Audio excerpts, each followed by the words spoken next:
February 3rd, 1969, Dar es Salaam, Tanzania. A book arrives in the mail. Inside, death, wrapped in Portuguese conspiracy. The man who opened it, Eduardo Mondlane, revolutionary, architect of Mozambican independence.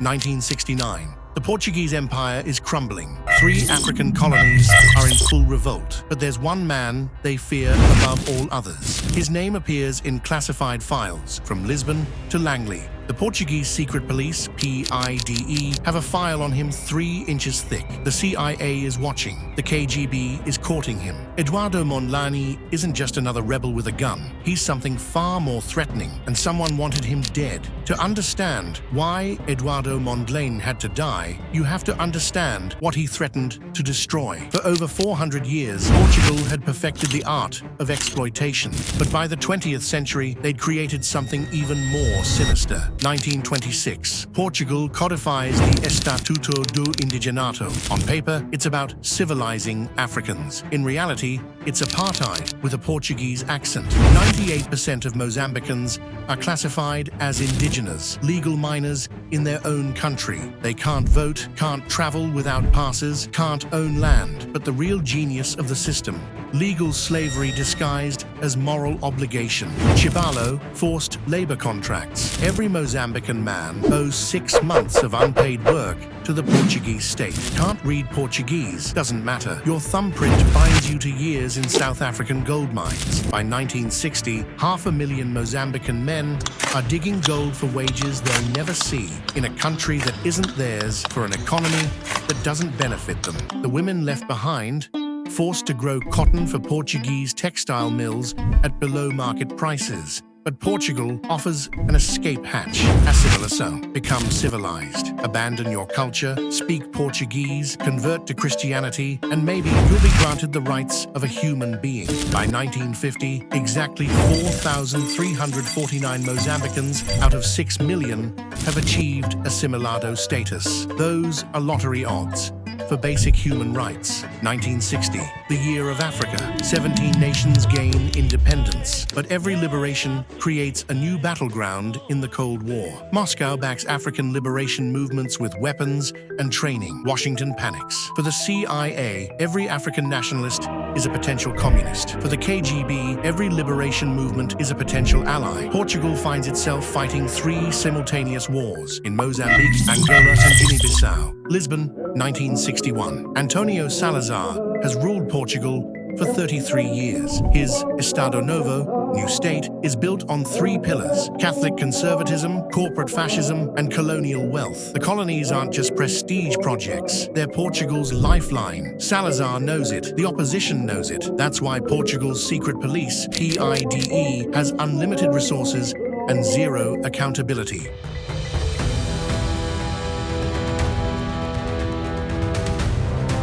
June 20th, 1920. In a village called Nwajahane, Gaza Province, a boy is born into this system.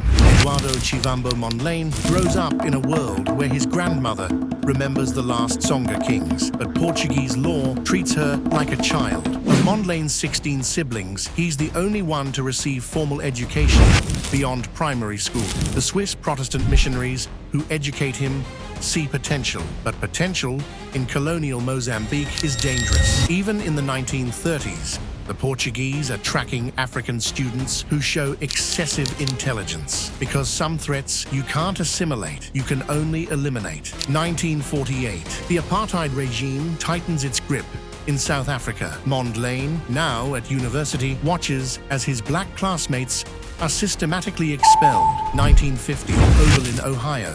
The same college that sheltered runaway slaves now harbors a future revolutionary. While his professors see an exceptional anthropology student, Mondlane is conducting his own research on the psychology of oppression. 1955, he marries Janet Ray Johnson, a white American. In the 1950s, this isn't just love, it's a political statement. 1957, the United Nations. Mondlane joins the trusteeship department. By day, he files reports on African independence. By night, he's planning Mozambique's revolution. But someone else is taking notes too. 1961, he leaves his comfortable UN job and returns to Africa. Tanzanian President Julius Nyerere becomes his protector. But in the shadow game of Cold War Africa, protection is an illusion. June 25th, 1962. In a cramped room in Dar es Salaam, three rival Mozambican factions agree to unite under one banner, FRELIMO. Eduardo Mondlane becomes their first president. What he doesn't know is that this signature just signed his death warrant.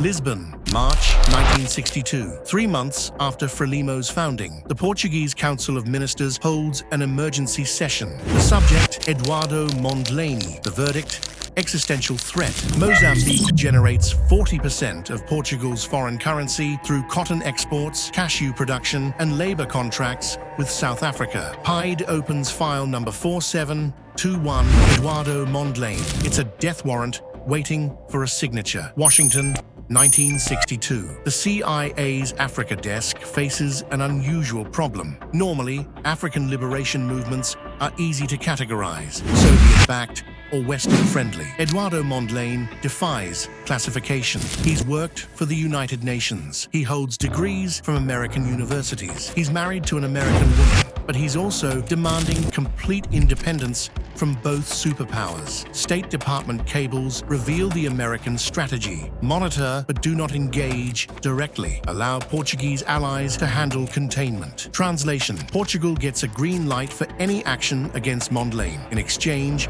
America keeps its military bases in the Azores. Moscow, 1963. While America backs Portugal, the Soviets are arming liberation movements across Africa, but their assessment of Mondlane is cautious. Western education makes him unsuitable for full support. Mao's China, competing with Moscow for influence in the Third World, offers FRELIMO military training without ideological strings. Mondlane walks a tightrope: accept Chinese weapons, risk American and Portuguese retaliation, refuse them, watch his movement die from lack of resources. The governments aren't the only players with skin in this game. Portuguese corporations have invested millions in Mozambique's infrastructure. Cotton plantations, sugar refineries, cashew processing plants. Companhia União Fabril alone employs 50,000 Mozambicans at wages 1/10 of what they'd pay Portuguese workers. Then there's the labor pipeline. South African mining companies depend on cheap Mozambican labor. Anglo-American corporation profits directly from Portugal's forced labor system. Lose Mozambique, lose the labor supply, lose the gold mine's profitability. Eduardo Mondlane isn't just threatening Portuguese colonialism. He's threatening a multinational web of corporate interests worth billions. NATO presents another complication. Portugal is a founding member, hosting crucial American military bases. But Article 5 of the NATO Treaty, Collective Defense, doesn't apply to colonial wars. Officially, NATO stays neutral. Unofficially, American weapons flow to Portuguese forces through NATO supply chains. The bullets killing FRELIMO fighters are made in America. The helicopters hunting them are built in France. The intelligence tracking them comes from British satellites. Mondlane is fighting the entire Western alliance. He just doesn't know it yet. In Lourenço Marques, the colonial capital, Portuguese administrators nurse personal grievances. They remember the young man who left Mozambique as a mission school graduate and returned as a UN diplomat with an American wife and a PhD. For PIDE agents, Mondlane represents everything they've been trained to prevent: an African who refuses to know his place. By 1968, all these interests converge on a single target. The only question isn't whether Eduardo Mondlane will die, it's who gets to kill him first.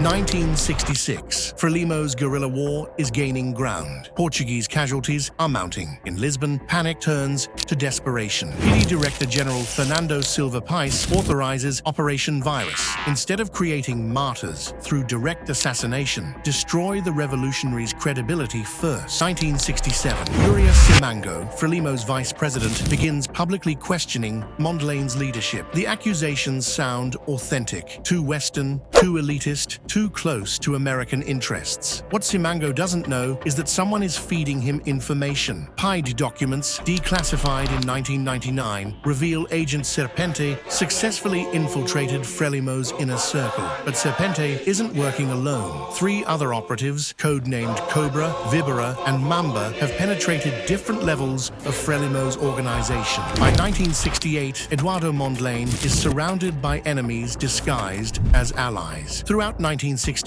Mondlane receives increasingly threatening letters. Some arrive through normal mail, others are slipped under his door at night. The letters are signed by different groups: True FRELIMO Patriots, the People's Justice Committee, Anti-Imperialist Action. Forensic analysis conducted decades later reveals they're all written by the same person, a PIDE operative using multiple typewriters to create the illusion of widespread opposition. October 1966, Felipe Samuel Magaya, FRELIMO's military commander and Mondlane's closest ally, is shot dead in an ambush. Officially, it's a Portuguese military victory, but PIDE files tell a different story. Magaya wasn't killed by Portuguese soldiers. He was assassinated by a FRELIMO fighter who'd been turned by PIDE months earlier. Agent Judas, real name still classified, received 50,000 escudos and safe passage to Brazil for eliminating Mondlane's most trusted lieutenant. The path to assassination is now clear. CIA station chief in Dar es Salaam, Robert Houghton, sends regular reports on Mondlane's activities to Langley. The subject continues to reject both Soviet and Western alignment, recommend continued monitoring, but no direct action. But buried in the CIA archives is a more disturbing document, a 1967 intelligence sharing agreement between the CIA and PIDE. American surveillance data on Mondlane's movements flows directly to his would-be assassins. December 1968. In a PE safe house in Lisbon, explosives expert Antonio Cardozo begins work on his masterpiece. The challenge: create a device powerful enough to detonate on opening, but small enough to hide inside a book. The routing is deliberately complex. 5 different postal systems, 4 different countries. Lisbon to London, London to New York, New York to Nairobi, Nairobi to Dar es Salaam. By late 1968, paranoia consumes FRELIMO. Accusations fly between leaders. Mondlane's security detail, once 12 men, has been reduced to 3. The reason? Budgetary constraints. But PIDE files reveal that Agent Serpente influenced the decision by questioning the loyalty of Mondlane's bodyguards. Even more disturbing, FRELIMO's headquarters is bugged. Every conversation, every strategy session is recorded and transmitted to PIDE. February 1969. Multiple kill orders are in motion: the book bomb, a sniper team, and a car bomb as backup. But PIDE faces an unexpected problem. Too many assassination plots are active simultaneously. On February 1st, PIDE calls off the sniper and car bomb operations. February 2nd, 1969. The package clears customs in Dar es Salaam. February 3rd, 1969. 10:30 a.m. A package arrives at FRELIMO headquarters. Return address: an academic publisher in the United States. Inside, The Conspiracy Against Africa by anonymous author. Eduardo Mondlane has opened thousands of books in his life. This will be his last. The explosion is heard 6 blocks away. Within minutes, Tanzanian police secure the scene. Within hours, the investigation is transferred to federal authorities. No journalists are allowed access. The investigation becomes classified. The official investigation lasts exactly 3 days. Tanzania depends on Western aid. Revealing CIA complicity in Mondlane's death would jeopardize that relationship. February 4th, 1969, 24 hours after Mondlane's death, champagne flows in Portuguese colonial offices across Mozambique. On the Lisbon Stock Exchange, shares in Companhia União Fabril rise 12% in a single day. Investors believe the liberation threat has been eliminated. With FRELIMO's intellectual leader dead, they expect the movement to fragment and collapse. Anglo-American corporations' profits soar in 1969. 600,000 Mozambican men continue working South African mines at below subsistence wages. The mining industry saves an estimated $400 million annually by maintaining access to cheap Mozambican labor. Portuguese textile companies maintain their monopoly on Mozambican cotton. Forced cultivation continues, generating $180 million in annual profits. Portugal's Azores bases remain secure, providing crucial Atlantic surveillance capabilities during the height of the Cold War. The Azores bases track Soviet nuclear submarines traveling between Arctic bases and Cuban waters. Losing them would blind NATO to Soviet naval movements. American policymakers see Mondlane's death as validation of their Portuguese solution, letting allies handle dirty work while maintaining plausible deniability. PIDE budget allocations increased 300% in the year following Mondlane's death. Samora Machel, FRELIMO's military commander, uses Mondlane's martyrdom to radicalize the movement. The intellectual revolution becomes an armed revolution. By 1970, FRELIMO controls 1/3 of Mozambique. April 1974, Portugal's dictatorship falls. For 3 days, smoke rises from PIDE headquarters as thousands of documents are incinerated before the new government can examine them. But some records survive, hidden in private safes, buried in forgotten archives, scattered across 3 continents. 1975, Mozambique achieves independence. The empire that lasted 500 years crumbles in a decade. The companies that funded Mondlane's assassination